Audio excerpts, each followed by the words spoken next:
Hello everyone. आज हम इस वीडियो में सीआरडी कंप्लीटली रेंडमाइज्ड डिजाइन के बारे में बात करेंगे। तो सीआरडी डिजाइन कहाँ यूज होती है, हमने बताया कि जब होमोजेनियस कंडीशन हो, जहाँ पर जैसे लैब कंडीशन है वहाँ पर मतलब कोई वेरिएशन नहीं आता, जहाँ पर कंट्रोल्ड इन्वायरमेंट हो वहाँ पर हम सीआरडी डिजाइन यूज करते हैं। जैसे लैब हो गया, पॉट कल्चर एक्सपेरिमेंट हो गया, प्लस ग्रीन हाउस हो गए, तो वहाँ पर हम ये सीआरडी डिजाइन यूज करते हैं। और दूसरी बात ये है कि इस डिजाइन में लोकल कंट्रोल नहीं यूज होता। लोकल कंट्रोल जिसको हम ब्लॉकिंग बोलते हैं वो इसमें यूज नहीं होता। क्यों नहीं यूज होता? क्योंकि ये मान लीजिए होमोजेनियस प्लॉट है। प्लॉट क्या आप कह दीजिए कि होमोजेनियस, मतलब कोई ऐसा प्लॉट तो होता नहीं कि जो होमोजेनियस है, या कह सकते हैं फील्ड कंडीशन ऐसी होती नहीं कि जो होमोजेनियस हो, कहीं ना कोई वेरिएशन जरूर होता है, इसलिए ये फील्ड कंडीशन में नहीं यूज होती। तो जैसे मान लीजिए ये कोई कंट्रोल्ड इन्वायरमेंट है, मान लीजिए टिश्यू कल्चर लैब है या पेट्री प्लेट मीडिया है, तो ये क्या होगा, सब जगह सेम इसका कंपोजिशन होगा। यहाँ सैंपल लोगे तो वही सेम कंपोजिशन आएगा, यहाँ भी लोगे तब भी सेम आएगा, तब भी सेम आएगा। और वहीं आप फील्ड का, अगर कोई फील्ड है तो वहां आप अगर सैंपल ले रहे हो तो यहाँ की फर्टिलिटी दूसरी आएगी, यहाँ की दूसरी आएगी, यहाँ की दूसरी आएगी, तो फील्ड में बहुत ज्यादा वेरिएशन होगा। जबकि लैब में क्या होगा, उसमें वेरिएशन बहुत कम होता है, सब जगह लगभग सेम होता है। तो सीआरडी वहीं यूज करते हैं जहां पर कंट्रोल्ड इन्वायरमेंट हो, सब जगह का कंपोजिशन सेम हो, तो इसलिए इसको लैब में यूज करते हैं। और लोकल कंट्रोल नहीं यूज होता है। इसका मतलब क्या है कि जब फर्टिलिटी वेरी करती है, मान लो फर्टिलिटी वेरी कर रही है, तो इसको क्या करते हैं, ब्लॉक बना देते हैं। जैसे इसको क्या करेंगे, एक पार्ट इसको बना देंगे, मतलब कि जो ये है, ये पार्ट ये होमोजीनियस हो गया, मतलब एक तरीके से यहाँ की फर्टिलिटी सेम हो गई है। वहीं दूसरा ब्लॉक बनाएंगे, मान लीजिए इसका फर्टिलिटी वेरिएशन सेम हो गया।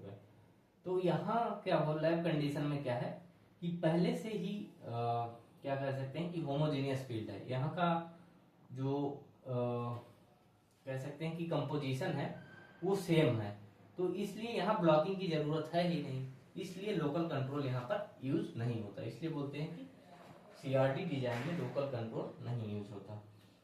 और सीआरटी डिजाइन में क्या फायदा है कि जो ट्रीटमेंट का एलोकेशन है वो रेंडमली होता है। रेंडमली मतलब कि क्या होता है कि जैसे मान लीजिए ये कोई ट्रीटमेंट हमने लगाया है, तो ये मान लीजिए एक मीडिया है, तो मान लीजिए R1, R2, R3, ये 3 रेप्लिकेशन है।